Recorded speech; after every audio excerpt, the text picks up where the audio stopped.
Hey guys, Codicius here, bringing you another DomiNations video. Today I want to talk to you about being the leader of an alliance and share 10 tips on how to run one successfully. Everything I talk about is practice in my own alliance. So we're going to go ahead and get things started. My first tip is to have an active alliance chat. Give your alliance a place to get to know each other. It also helps to grant a place to build a community. It encourages lower level people to ask questions and provides an outlet for advice. Along with that, it also allows for you to be able to just come together, talk about different strategies, different ideas, different ways of just, the lower voices get a chance to speak. It allows them to come forward and, what they think might help the alliance. Who knows, maybe your lowest member could actually have your best idea. So we're going to jump into my second tip. Number 2 is going to be other forms of communication. To me, it's important because it allows to help further community and build friendships. Examples that I use, one thing that I like to use is I use Facebook. I actually have a Facebook account up, and I also have a page for the council, and the council is my higher tier members. As a reward, to give back to my alliance, I allow them to come into the council once they reach a certain level. I bring it up again, and I let them get in there. And, just throw their views around with the bigger hitters in the alliance. Another one is like Reddit. Reddit's full of a lot of great information, and in my opinion, by doing this and having these other forms of communication, it helps to increase the longevity of the game and also of your alliance. We're going to jump into the next one. It's number 3. Number 3 is to have a donation limit for war.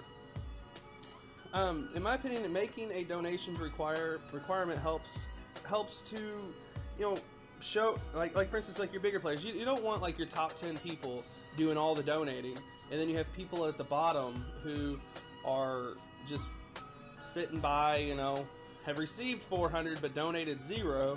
Like, in my opinion, that's not fair, So by having a donations limit, it really helps everything be fair. Now, granted, yes, your people in higher, like during war and things, they have the stronger troops, so you want those troops.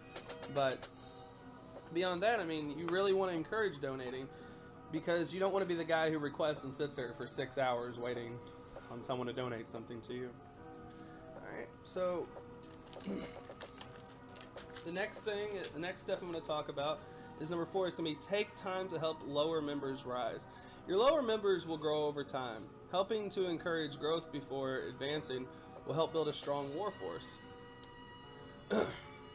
There's really no benefits from just having a rushed base. So if someone says, hey, I'd really like to be in the next war, well, then you as a leader, you should take time to really go look at their base and think about whenever you were there at their level. For instance, if you have a guy who's in the Enlightenment age but has just catapults and ballistas because he's rushed, well, then he's not a good candidate for war. So don't put that guy in your war team, because really all you're doing is you're crippling everyone else. Because in my personal opinion, I think that a unit is only as strong as its weakest member. And if you put someone in who's not putting in the work and time like everybody else in your alliance, then you're really in the end just crippling your chances at winning. Number 5 is going to be invest in a solid war strategy everyone understands. And what I mean by that is, don't just jump into war, with your favorites and just be like, all right, guys, here we go, best of luck. Be more invested in your wars than just, I selected the people, let's go. Actually take the time. For instance, a good example is my alliance. The way that we do things is we do the 12-hour strategy. 12-hour strategy is regardless if they can 5-star it or they can 1-star it. The first 12 hours of a war, everyone in my alliance hits their mirror. So that means if you're number 1, you're going to hit number 1. If you're number 2, you're going to hit number 2, and so on and so forth. Now at that 12-hour mark, after the first 12 since the wars, started, it becomes a free-for-all. I tell everyone to go for the stars that they feel that they can acquire. If they can't acquire it, then just pick someone else. But at that point, it's free range, first come, first serve. That works for us, and that might not work for you, but just come together with your men and talk to them, men or women, whatever it is you have, and talk to them and just come up with something that works for you guys. Number 6 my sixth step is going to be kicking inactives for actives. Sure, it's nice to see a 50 out of 50 members, but it's really nice when 20 out of 50 are inactive. It is much better to have less numbers if your numbers are active.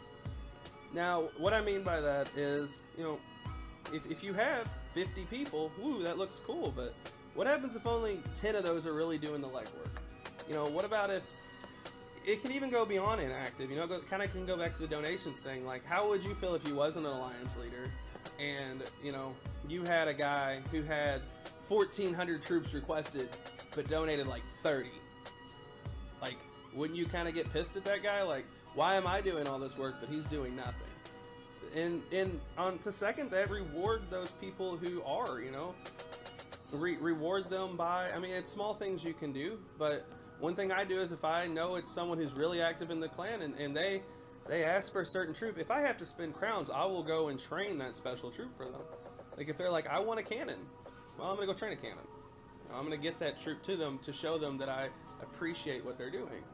Another way was going back to a previous step, getting them into your council, getting them involved, show them that they're appreciated. We're gonna go ahead and jump into my next one. That's number 7, and number 7 is gonna be listen to your alliance. In my opinion, only they truly know where they are, and it is a bad time. And if it's a bad time to go to war or something, only they can tell you. So don't allow your lower players, just do your best to get them involved. Get them involved so then you can get their ideas. Because the more wheels that are turning, the more ideas that can be turned out. If you got one wheel doing all the turning, then you're only going to have so many ideas. But if all 50 of your wheels are turning at the same time and all coming together, coming up with ideas, then I don't see how you can lose. And then even if you do walk away from a war with a loss, you guys can come back stronger the next time because you can analyze and look at what you did wrong together and fix that problem. Rather it be, we have rushed people. Well, then if they're rushed, get them out of there. So on and so forth. Go ahead and jump into my next one. That's going to be number 8. And my number 8 is have expectations. Reward your alliance, positions, ranks, getting them, like I said, like into a council, let them feel like the work that they're putting in is important. Yes, it's a game and we all play it, but at the end of the day, the people that are in your alliance chose to be in your alliance. Because if they wanted to, they could really put your ass at 1 out of 50. They could all just bounce on you and then you're by yourself. So really, even if it's just as little as, taking the time to, send like an encouraging message to your people, raise the morale and you'll see more victories. That goes in all aspects of life. Also, build your own objectives for your alliance. Example, something I was thinking about just today is I realized that, our medal count as an alliance sits right around 10,000.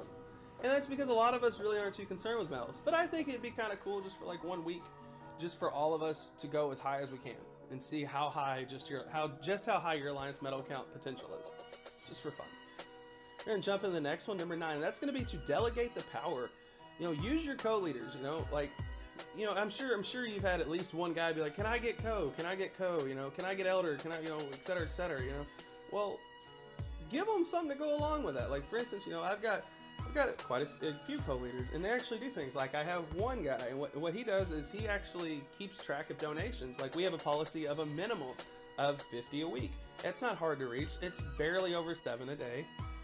So that's achievable, and everyone needs to be hitting that in our alliance. And they know that there's repercussions if you don't, but there's also reward if you do. So really, delegate that power. I have another guy in there, and he keeps track of how long people have been active in things.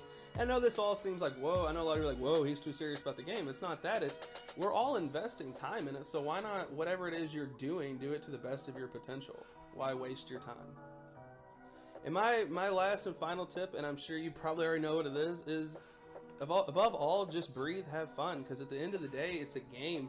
I've watched this, it's a corny show, and it's on Netflix. It's Video Game High School, VGHS, and you should watch it, because I don't care if you hate it, but there is a saying in it, and it's so simple, and it's so true when it comes to gaming. It says, at the end of the day, the game, what it's all about is just the game, and we play the game because we love the game. We play the game because we enjoy the game. You might have, if you have a good alliance, you got friends, you got people to talk to, and you want to come back to that, to be with those people. There's no way I would play DomiNations if it was just, oh, well, I'll request, and now somebody donated, and that's it. Like, that's what the alliance does. I would be out of your alliance in 2 seconds, I promise, because that alliance sucks ass. Get out of there. All right, well, that's it. I'm going to go ahead and wrap it up, man. That's my 10 tips to alliance leaders. Love it, hate it. I mean, I don't care. It's all opinions at the end of the day, and this is what has led my alliance to an average of 8 out of 10 victories. So, you know, that's what we do. But I'm going to go ahead and wrap this up, and until next time, this is Codicius. See ya.